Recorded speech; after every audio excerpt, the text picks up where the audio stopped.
चलिए, मैंने कल बताया था आपको कि लोकसभा की अनुवादक परीक्षा में क्या क्या संभावनाएं हैं। कल कुछ पुराने प्रश्न पत्र मैंने अपलोड किया था और उन प्रश्न पत्रों को यदि देखें तो उसमें यह पाया गया है कि 3 तरह के विषय अधिकतर रहते हैं।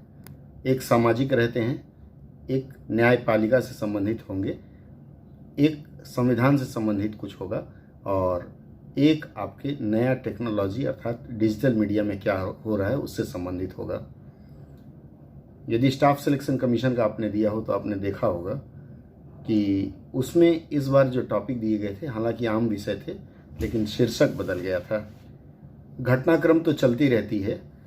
आपने अब तक जो कुछ भी पढ़ा है, विशेष रूप से जो भी पिछले 2 वर्ष में मुख्य घटनाएं हुई हैं, मुख्य घटनाएं अर्थात संसद में कुछ अधिवेशन हुए हैं, कुछ नए कानून पास हुए हैं, सामाजिक क्रांति कुछ हुई है। जैसे अभी एक आर्थिक सामाजिक क्रांति जो आई है वो है कोरोना बीमारी को लेकर के।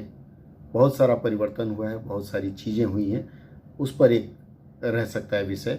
उसके बाद सरकार ने कई कानून बनाए हैं, उन कानूनों से संबंधित चीज़ें रह सकती हैं।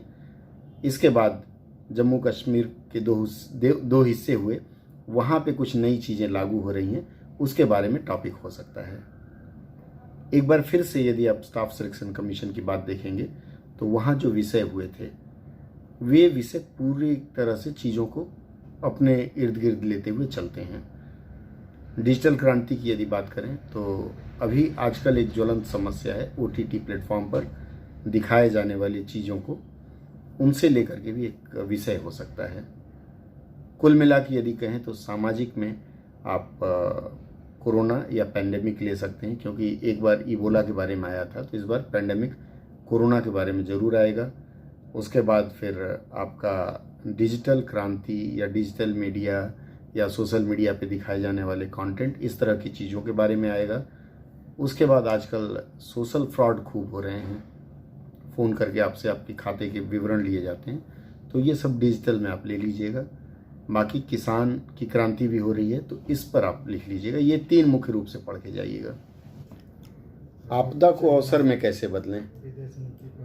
विदेश नीति में भारत चीन के जो चल रही है चीज़ें, तो विदेश नीति भी देखना ठीक रहेगा।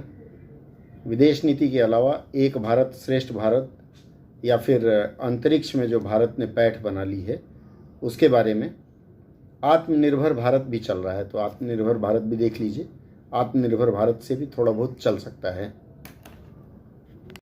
हाँ, एक बात का ध्यान जरूर रखिएगा, विषय कोई भी आए आप उसको लिखिएगा बड़े अच्छे से, छोड़ना नहीं है, क्योंकि जो भी अंक उसके हैं, आप 250 शब्द अगर लिखते हैं तो काफ़ी होगा। प्रयास करिए 250 से 300 तक लिखने का। बहुत लिख सकते हैं तो अलग बात है, समय का ध्यान रखते हुए और अंकों का ध्यान रखते हुए अगर 250 शब्द लिखेंगे तो भी काफ़ी रहेगा। और लिखावट में आपको ध्यान रखना है कि जिस तरह से कहानी चलती है उस तरह से लिखते जाएंगे। बड़े निबंध जैसे लिखते हैं वो प्रारूप ना रखें तो ठीक है। जैसे बड़े निबंध में हम लोग लिखते हैं, उसके बारे में पहले प्रस्तावना लिखते हैं, फिर बाकी चीज़ें लिखते हैं, वैसे ना लिख करके सीधे लिखते जाइए। कोई विशेष विषय है, कोई बिंदु आप दिखाना चाहते हैं तो फिर आप उसको हाईलाइट कर लीजिए या उसको अंडरलाइन करके लिख लीजिए, बोल्ड में लिख लीजिए, वो ज़्यादा अच्छा रहेगा। चलिए, फिर अच्छी से तैयारी करिए, परीक्षा के बाद फिर भेंट होगी आपसे। मिलते हैं। अगर सब्सक्राइब ना किया हो तो वो भी कर लें। अगले सत्र में हम फिर मिलेंगे, तब तक के लिए जुड़े रहिए हमारे साथ।